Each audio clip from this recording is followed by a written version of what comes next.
നമസ്കാരം.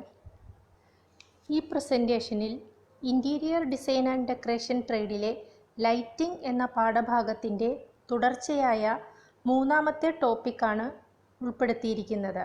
Variety of lamps. വീടിനിണങ്ങുന്ന lamps and lamp shade പ്രത്യേകം ചെയ്യുക എന്നതാണ് ഇപ്പോഴത്തെ പ്രവണത. ഇൻറ്റീരിയർ തീമിനിണങ്ങുന്നതും ഇൻറ്റീരിയർ അലങ്കാരത്തിന് യോജിക്കുന്നതുമായ വിളക്കുകൾ തിരഞ്ഞെടുക്കേണ്ടതും ആവശ്യമാണ്. ലൈറ്റിംഗ് ചെയ്യേണ്ട സ്ഥലം, ആ സ്ഥലത്തിൻ്റെ പ്രത്യേകത, എന്താണ് അവിടെ ഹൈലൈറ്റ് ചെയ്യേണ്ടത്, എന്തൊക്കെ പ്രവൃത്തികളാണ് അവിടെ ചെയ്യാൻ ഉദ്ദേശിക്കുന്നത് എന്നീ കാര്യങ്ങൾ ആദ്യം നിശ്ചയിക്കണം. അതിനുശേഷം ലൈറ്റിൻ്റെ സ്ഥാനം, ഏതുതരം ബൾബ് വേണം, എന്തൊക്കെ ഇഫക്റ്റ് അവിടെ കൊണ്ടുവരണം എന്ന് ഒരു ഇൻറ്റീരിയർ ഡിസൈനർക്ക് തീരുമാനിക്കാം. അതിനായി നമുക്ക് പലതരം ലാമ്പുകളെക്കുറിച്ച് വിശദമായി മനസ്സിലാക്കാം. കഴിഞ്ഞ 2 ക്ലാസ്സുകളിൽ നമ്മൾ ലൈറ്റ് സോഴ്സുകളെക്കുറിച്ചും ലൈറ്റിംഗ് അറേഞ്ച്മെൻറ്റിനെക്കുറിച്ചും മനസ്സിലാക്കി. ഇനി വിവിധ ഉപയോഗങ്ങൾക്ക് വ്യത്യസ്ത വെളിച്ചം നൽകുന്ന ലാംപ്സ് ഏതൊക്കെയെന്ന് നോക്കാം. lamp. In the 19th century, the first practical incandescent lamp was invented by Thomas Edison and Joseph Swan. 19-ാം നൂറ്റാണ്ടിൽ തോമസ് എഡിസണും ജോസഫ് സ്വാനും ചേർന്ന് ആദ്യത്തെ ഇൻകാൻഡസെൻറ്റ് ലാമ്പ് കണ്ടുപിടിച്ചു. Different types of light bulbs produce different lighting effects. പലതരത്തിലുള്ള lighting ബൾബുകൾ പലതരത്തിലുള്ള lighting എഫക്റ്റാണ് തരുന്നത്. A lamp is A device that produces light by the flow of electrical current and it is a general form of artificial light. Lamp എന്ന് പറയുന്നത് ഒരു artificial light സോഴ്സാണ്. ഒരു lamp എന്നാൽ പ്രകാശം തരുന്ന ഒരു ഉപാധിയാണ്. അത് ഒരു ആർട്ടിഫിഷ്യൽ ലൈറ്റ് സോഴ്സ് ആയതുകൊണ്ട് ഇലക്ട്രിക്കൽ കറണ്ട് പാസ് ചെയ്യുമ്പോഴാണ് അതിൽ പ്രകാശം ഉണ്ടാകുന്നത്.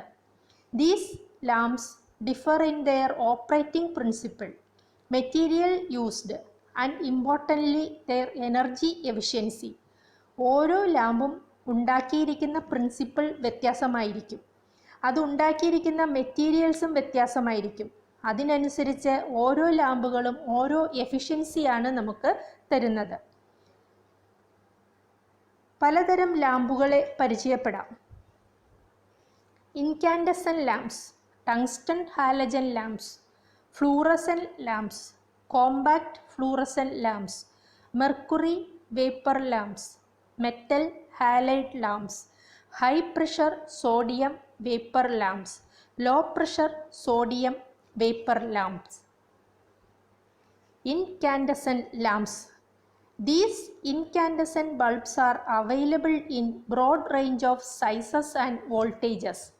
ഇത്തരം ബൾബുകൾ പല റേഞ്ചുകളിലും വോൾട്ടേജിലും സൈസിലും നമുക്ക് ലഭ്യമാണ്. An incandescent bulb glows and produces heat when electricity passes through the tungsten filament present inside the bulb. ഈ ബൾബുകളിൽ ഇലക്ട്രിക് കറണ്ട് കടത്തിവിടുമ്പോൾ ടങ്സ്റ്റൺ ഫിലമെൻ്റ് ചൂടായി പ്രകാശമുണ്ടാകുന്നു. ഈ ബൾബിൽ നൈട്രജൻ ഗ്യാസ് ഫില്ല് ചെയ്യുകയോ വാക്വം ആയിരിക്കുകയോ ചെയ്യാം. ഇത്തരം ബൾബുകൾ പ്രധാന പോരായ്ക എന്ന് പറയുന്നത് സ്വിച്ച് ഓൺ ചെയ്യുമ്പോൾ സഡൻ ഫ്ലോ ഓഫ് കറണ്ടിൽ പെട്ടെന്ന് പ്രകാശമുണ്ടാവുകയും ചൂട് കൂടുകയും ചെയ്യുന്നു എന്നുള്ളതാണ്. അതുകൊണ്ട് ഫ്ലൂറസെൻറ്റ് ബൾബുകളും LED ബൾബുകളും ഇൻകാൻഡസെൻറ്റ് ബൾബിന് പകരമായി കൂടുതൽ ഉപയോഗിക്കാൻ തുടങ്ങി. ഇത്തരം ബൾബുകൾ 700 മുതൽ 1000 മണിക്കൂർ വരെ ഉപയോഗിക്കാൻ സാധിക്കും എന്നാണ് പറയുന്നത്. ഡിമ്മർ ഉപയോഗിച്ച് ഇൻകാൻഡസെൻറ്റ് ലാമ്പുകളെ കൺട്രോൾ ചെയ്യാൻ സാധിക്കും. ലൂമിനസ് എഫിഷ്യൻസി ഈ ലാമ്പുകൾക്ക് 15 ലൂമൻ പെർ വാട്ട് ആണ്. ഈ ചിത്രത്തിൽ ഇൻകാൻഡസെൻറ്റ് ബൾബിൻ്റെ പ്രധാന ഭാഗങ്ങൾ പരിചയപ്പെടാം. 1. Glass bulb. 2. Vacuum fill area. 3. Wire filament. 4, 5 lead wires. 6. Support wire. 7. Neck. 8. 11 electric fuse, 9, 10 base. ഇതാണ് ഒരു ഇൻകാൻഡസെൻ്റ് ബൾബിൻ്റെ പ്രധാന ഭാഗങ്ങളായി വരുന്നത്. അടുത്തത് compact fluorescent lamps. A compact fluorescent lamp is a modern type of light bulb that works like a fluorescent lamp. ഇത് modern type light ബൾബുകളിൽ ഉൾപ്പെട്ടതാണ്. It contains mercury which causes difficult to its disposal. ഇത്തരം ബൾബുകളിൽ mercury അടങ്ങിയിരിക്കുന്നത് കൊണ്ട് ഇത് നശിപ്പിക്കാൻ പ്രയാസമാണ്. അതുകൊണ്ടാണ് ട്യൂബ് ലൈറ്റ്, CFL ലൈറ്റ് ഒന്നും വലിച്ചെറിയരുത് എന്ന് പറയുന്നത്. ഇത്തരം ലൈറ്റുകൾക്ക് ലോങ് ലൈഫ് സ്പാനും ലെസ് പവറും ലോങ് ലാസ്റ്റിങ്ങുമാണ്. ഡിമ്മർ ഉപയോഗിക്കാൻ സാധിക്കില്ല എന്ന ഒരു ന്യൂനതയാണ് ഇത്തരം ബൾബുകൾക്ക് ഉള്ളത്. Luminous efficiency 60 lumen per what ആണ്. ചിത്രത്തിൽ കാണുന്ന പല വലിപ്പത്തിലും ആകൃതിയിലുമുള്ള CFLകൾ ഇന്ന് മാർക്കറ്റിൽ വാങ്ങാൻ ലഭിക്കുന്നതാണ്. Next, halogen lamps. A halogen lamp consist of A tungsten filament which is sealed with a compact transparent envelope and filled with an inert gas, bromine or iodine. Halogen increases the lifetime and brightness of the lamp. Luminous efficiency 25 lumen per watt.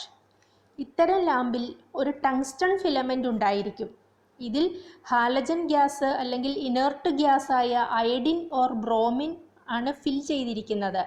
ഈ ഗ്യാസുകളുടെ സാന്നിധ്യം കൊണ്ട് പ്രകാശം കൂടുതൽ ലഭിക്കും എന്നതാണ് ഇത്തരം ലാമ്പുകളുടെ പ്രത്യേകത. Metal halide lamps. Metal halide lamps consist of a discharge tube or arc tube within the bulb. ബൾബിനുള്ളിൽ ഒരു ഡിസ്ചാർജ് ട്യൂബ് അല്ലെങ്കിൽ ഒരു ആർക്ക് ട്യൂബ് ഉണ്ടായിരിക്കും. കൂടുതൽ പ്രകാശം തരുന്ന വിളക്കുകളാണ് ഇവ. കൂടുതലായും traffic light, stage light, outdoor light ആയിട്ടാണ് ഉപയോഗിക്കുന്നത്. ഇത് 2 ഗ്ലാസ് ബൾബുകളാണ് ഇതിൽ ഉള്ളത്. ഒരു മെറ്റൽ ഹാലൈഡ് ലാമ്പിൽ ഡിസ്ചാർജ് ട്യൂബും ഒരു ആർക്ക് ട്യൂബും ഉണ്ടായിരിക്കും എന്നതാണ് ഈ മെറ്റൽ ഹാലൈഡ് ലാമ്പിൻ്റെ പ്രത്യേകത. Light emitting diode, LED. LED lamp is an electrical component that emits light through the movement of electrons, less power and long lifespan. ഇവ ഒരു ഇലക്ട്രിക്കൽ കമ്പോണൻ്റ് ആണ്. ഇലക്ട്രോൺസിൻ്റെ മൂവ്മെൻറ്റിൽ ലൈറ്റ് എമിറ്റ് ചെയ്യുന്നു. കുറച്ച് പവർ മതിയാകും, കൂടുതൽ നാൾ ഈട് നിൽക്കും. ഇനിഷ്യൽ കോസ്റ്റ് കൂടുതലാണ്. ഇത് ഒരു എനർജി കൺസർവിങ് ഡിവൈസ് ആണ്. Neon lamps. A neon lamp is a gas discharge lamp that contains gas at low pressure. വളരെ ലോ പ്രഷറിൽ ഗ്യാസ് ഫിൽ ചെയ്തിട്ടുള്ള ലാമ്പുകളാണ് നിയോൺ ലാമ്പുകൾ. ആർഗൺ ഓർ നിയോൺ ഗ്യാസ് ആണ് ഇതിൽ ഫിൽ ചെയ്തിരിക്കുന്നത്. വോൾട്ടേജ് അപ്ലൈ ചെയ്യുമ്പോൾ ഈ ഗ്യാസ് അയണൈസ് ചെയ്ത് പ്രകാശം ഉണ്ടാകുകയാണ് ഈ നിയോൺ ലാമ്പിൽ സംഭവിക്കുന്നത്. ലോവർ വോൾട്ടേജിൽ പ്രകാശിക്കും. പല കളറിൽ നിർമ്മിക്കാം എന്നതും ഇത്തരം ബൾബുകളുടെ പ്രത്യേകതയാണ്. Fluorescent tube. Fluorescent tube is a gas discharge tube that uses a fluorescent to produce visible light. ഇത് ഒരു ഗ്യാസ് ഡിസ്ചാർജ് ട്യൂബാണ്. 40 മുതൽ 100 lumen per watt luminous efficiency ഉള്ളതും കുറച്ച് പവറിൽ ഉപയോഗിക്കാൻ സാധിക്കുന്നതുമാണ്. എന്നാൽ കൂടുതൽ പ്രകാശം ലഭിക്കും. കളർ റെപ്രസെൻറ്റേഷൻ എബിലിറ്റി ഇതിന് വളരെ കുറവായിരിക്കും. പല വലിപ്പത്തിൽ വാങ്ങാൻ സാധിക്കുന്നു. മെർക്കുറി ഫിൽ ചെയ്തിട്ടുണ്ട്.